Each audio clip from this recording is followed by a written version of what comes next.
welcome to DCA TV. I'm your host Salika J, and I'm here today with Dr. Kindal Robertson, dentist from the practice of Dr. Robertson and Dr. Red Dental Health in Calgary, Alberta.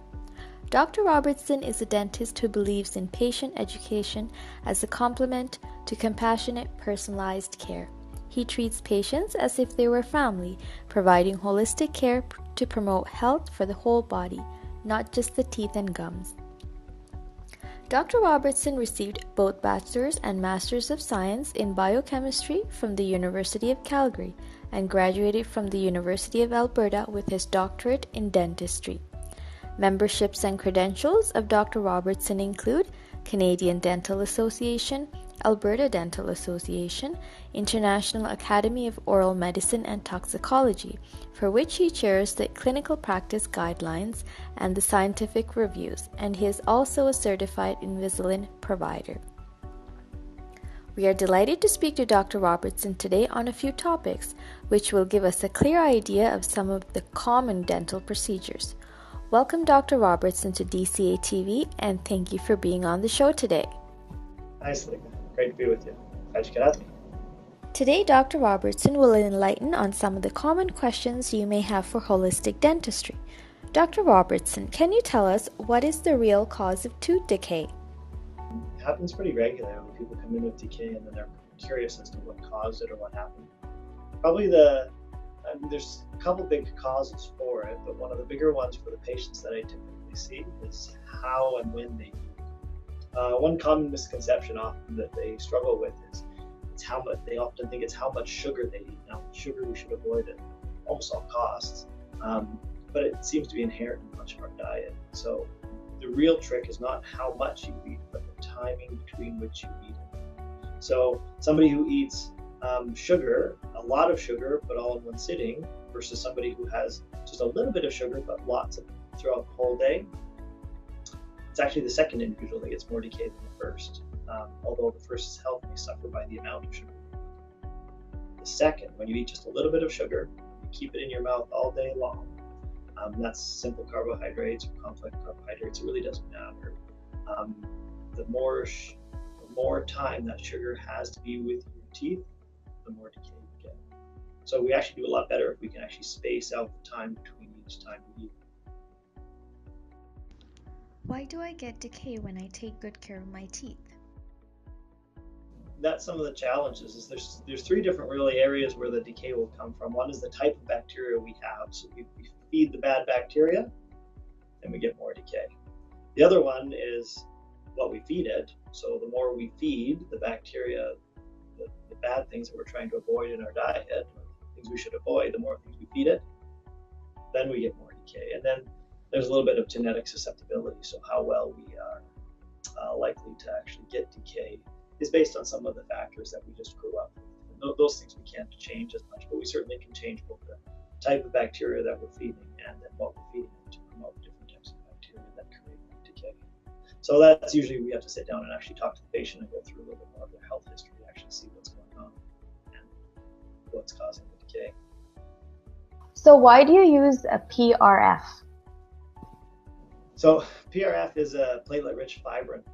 It's something that we've started using pretty regularly in the office. We started a couple of years ago, and it's just been a real benefit to us in our office. PRF, what we use is, so again, it's platelet-rich fibrin, and the real intent for using it is when somebody gets wounded. Anytime anybody gets wounded, what happens is your body sends healing factors in order to fix that. Much of that comes from the platelets. Platelets are really small, similar to cells, but even smaller than a cell.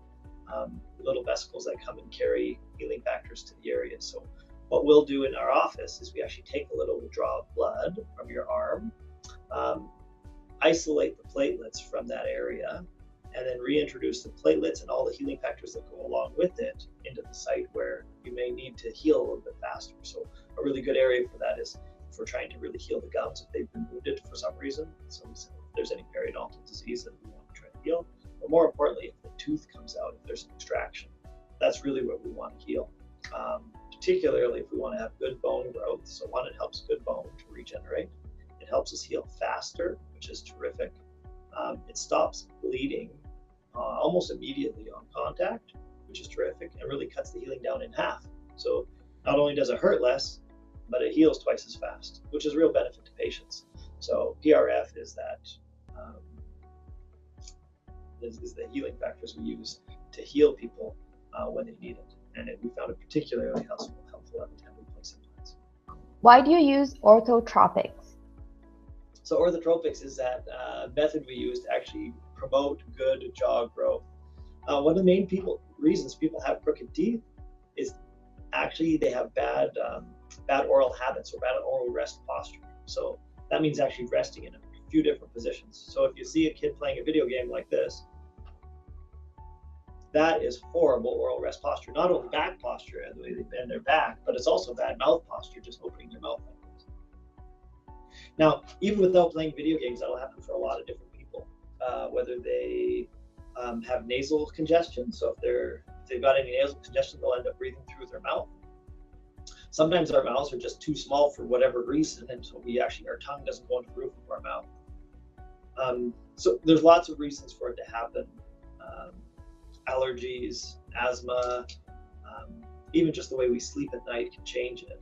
But in essence, what orthotropics' goal or method is actually to correct both the posture that's causing it, the real cause for crooked teeth, and it also looks to correct how the face looks at the end of it, so that we put you back into a good form. When the form is right, the function is much better. So orthotropics is really looking at good growth. If orthodontics is looking at straight teeth, or ortho being straight, odontics being teeth, then orthotropics is actually looking for straight or correct growth. That's what we're trying to correct, is poor growth phases using orthotropics, which is really manipulating the jaw so that the jaw will grow into a better form. Typically for kids between the ages of 8 and 12, that's where the real prime spot is. Why are you a holistic biological dentist? Holistic really looks for the whole, or looks for everything. Sometimes even within the holistic field, I feel like people get really segregated down to like a specific item. And so though we all try to be holistic, the real key is to look at the person as a whole, which is more than just diet, although diet's a really big part of it. I mean, it's more than just the nutrient deficiencies that we're facing and trying to supplement those, although that's a big part of it too. It's probably even bigger than the environmental factors, the materials that we use for whatever healthcare practitioner we're working on, and trying to remove the chemical toxicities, although that's a really big part too. Holistic health really is really composed of the entire person and their environment. And then what we want to do is look at all of those factors together. Now, I'm a dentist and I work on teeth. That's what I like to work on. And that's my area of focus. But I should really know about all those other things, whether it's the supplements people are taking, whether it's the environment they're a part of, whether it's the materials that they're sensitive to or not sensitive to. Because the teeth that I'm going to be working on are going to be connected to the rest of the body. And so I think that's why I've really been interested in holistic dentistry, is because I want to look at those things and understand those things and know that I'm not just working in a bubble, in an isolated set, but I'm working with the whole person. And so not only do I do that, but I have a network of practitioners who think the same as I do and have similar philosophies. Those are the individuals that really work well. So because we work in tandem, we can really work to help the individual get the best care possible for their social needs, their environment needs, and their physical and even spiritual needs. Those are the things that we're really looking at. So a lot of it will be looking at their value system, making sure that what I'm hitting is that their values are taken care of, that they actually want this kind of care, and that what I'm treating them is the care that they want. One of the terms we use in our practice is called empowered healthcare. What I really want to do is empower the patient to make good healthcare decisions for them, that's right for them. And it's different based on every individual.